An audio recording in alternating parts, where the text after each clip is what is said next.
No cerne de um cenário que mistura poder, lei e articulação política, revela-se um capítulo singular na turbulenta cena brasileira. O pedido de acesso ao líder preso, o ex-presidente Jair Messias Bolsonaro, por parte de deputados de seu partido, e a recusa do ministro Alexandre de Moraes, do Supremo Tribunal Federal, STF, que permanece inerte diante de solicitações, enquanto autoriza outras visitas.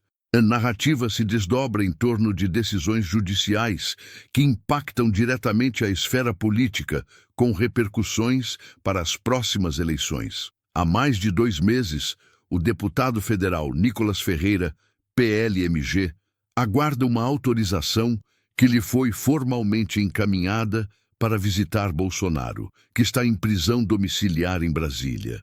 O pedido, segundo registros, foi protocolado em 19 de agosto, conforme determinação do próprio ministro de que todas as solicitações deveriam partir da defesa do ex-presidente, condição imposta para que a autorização fosse ao menos validada.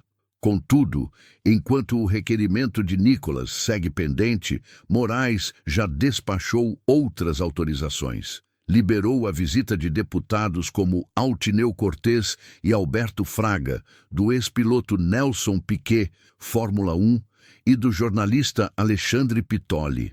O fato de alguns serem admitidos enquanto o pedido de Nicolas permanece sem resposta alimenta interpretações de tratamento desigual e um importante pano de fundo para vislumbrar implicações políticas e jurídicas. A decisão de Moraes invoca o argumento de que Nicolas Ferreira é investigado em apuração ligada aos mesmos fatos que envolvem Bolsonaro e que, por essa razão, estaria proibido de entrar em contato ou realizar visita ao ex-mandatário. É esse o fundamento adotado para negar ou, ao menos, para sustentar a demora no despacho. Esse posicionamento torna a recusa um reflexo do procedimento jurídico, mas também serve de estopim para acusações de viés ou de instrumentalização política. Levantar esse panorama exige olhar para a história recente do Brasil, onde decisões do STF, investigações de fake news e operações de peso, como a Operação Tempus Veritatis, traçaram uma linha tênue entre justiça e política. O ministro Alexandre de Moraes, em particular, tem papel central em investigações que envolvem figuras ligadas à extrema-direita, bolsonaristas e à defesa da recapacitação democrática. Ao se negar uma visita e se permitir outra, a Corte cria não apenas uma barreira física, mas simbólica. Quem pode falar ou se aproximar de Bolsonaro, quem está dentro ou fora da rede de visitas autorizadas. E essa rede, no mundo político, significa articulação, influência e base de apoio, elementos essenciais para quem ainda quer disputar eleições ou manter relevância no plano nacional. Dentro desse contexto, o fato de que Bolsonaro ainda exerce forte influência sobre o partido que o elegeu, o Partido Liberal, PL, dá dimensão estratégica à autorização de visitas. Para o ex-presidente, permanecer isolado fisicamente, mas ativo politicamente, depende justamente desse tipo de contato com aliados. Isso porque, para 2026 e adiante, a articulação estadual, as candidaturas ao Senado e o jogo de poder em cada estado serão definidores da chamada segunda vaga da direita. E é aqui que torna-se interessante observar.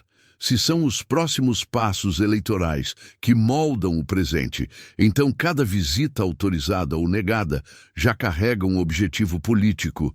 A autorização para Altineu, por exemplo, ou para Piquet, pode ser vista como concessão estratégica.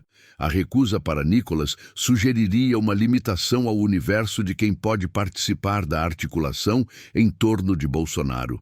Se virmos essa situação sob a lente histórica, não é apenas uma questão de direito de visita.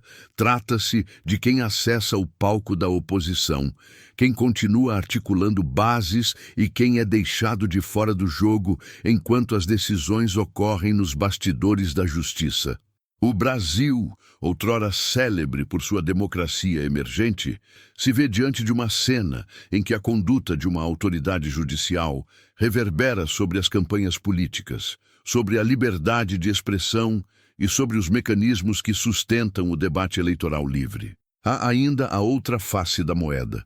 Para o ministro Alexandre de Moraes, a medida não se limita a cercear aliados de Bolsonaro, mas a garantir que interlocuções indevidas entre alguém investigado e o investigado principal sejam evitadas, preservando a integridade das investigações. Nesse sentido, ao negar o pedido, o ministro leva em conta a suspensão de eventual influência ou coordenação clandestina de estratégias, numa fase processual sensível.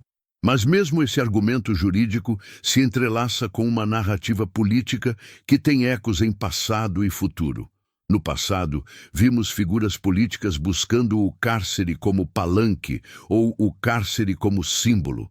E hoje, Bolsonaro cumpre prisão domiciliar com as atenções voltadas para 2026. A questão não é apenas se ele está preso ou em liberdade, mas como este encarceramento molda sua atuação política e como as visitas permitidas ajudam ou impedem esse projeto. Para entender as possíveis implicações futuras, imagine, se a justiça determina quem visita o ex-presidente, ela também participa, ainda que indiretamente, da construção das alianças políticas. Quem entrar naquele local terá acesso a diretrizes, estratégias de comunicação, a decisões sobre senados e estaduais. Quem for barrado poderá ser deixado à margem da próxima disputa.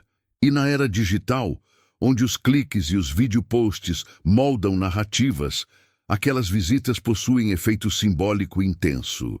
Ademais, é necessário considerar o efeito colateral nas eleições que se avizinham. Uma articulação enfraquecida ou impedida de contato presencial pode dificultar a mobilização de base local, a logística de campanha e a coesão de grupos políticos que se formam em torno de lideranças detidas ou silenciadas. Isso amplia o debate. Até que ponto as medidas judiciais impactam a dinâmica democrática e a liberdade de organização partidária? Ao mesmo tempo, o episódio evidencia um duplo padrão percebido. Se alguns parlamentares recebem autorização quase imediata, enquanto outros aguardam por meses, mesmo pertencentes ao mesmo partido, isso alimenta uma percepção de seletividade. Essa seletividade, real ou percebida, lança dúvidas sobre a equidade do processo e fortalece narrativas de perseguição política, especialmente entre eleitores que se identificam com Bolsonaro e com a agenda da direita. Dessa maneira, a situação que parecia restrita a uma única visita revela-se como metáfora de um embate mais amplo entre judiciário, executivo, legislativo e esfera partidária. O ministro Alexandre de Moraes, nesse jogo, ocupa a posição de árbitro e ator ao mesmo tempo. Decide quem se aproxima, quem se fala e participa de um momento que transcende o individual e atinge o coletivo político. E o resultado dessas decisões poderá ter ecos profundos na eleição de 2026. O Brasil vive, assim, uma encruzilhada. Num lado, a figura do ex-presidente isolado fisicamente, mas central no tabuleiro partidário. No outro, o poder judiciário, que controla o acesso e as autorizações, pairando sobre o jogo político com impacto direto nas articulações. O fio entre os dois é fino, marcado por investigações, simbolismos e o futuro de um país que enfrenta uma eleição marcada por polarização. Para você que acompanha esse cenário, fica a reflexão. Qual o peso real de uma autorização de visita num processo de articulação política? E até que ponto decisões judiciais moldam os caminhos das eleições futuras? Agora, queremos saber de você. Você acha que a recusa de visita apresentada ao deputado Nicolas Ferreira reflete uma atuação seletiva do judiciário ou uma medida legítima diante de investigação em curso? Deixe seu comentário e participe dessa conversa que molda o futuro da democracia brasileira.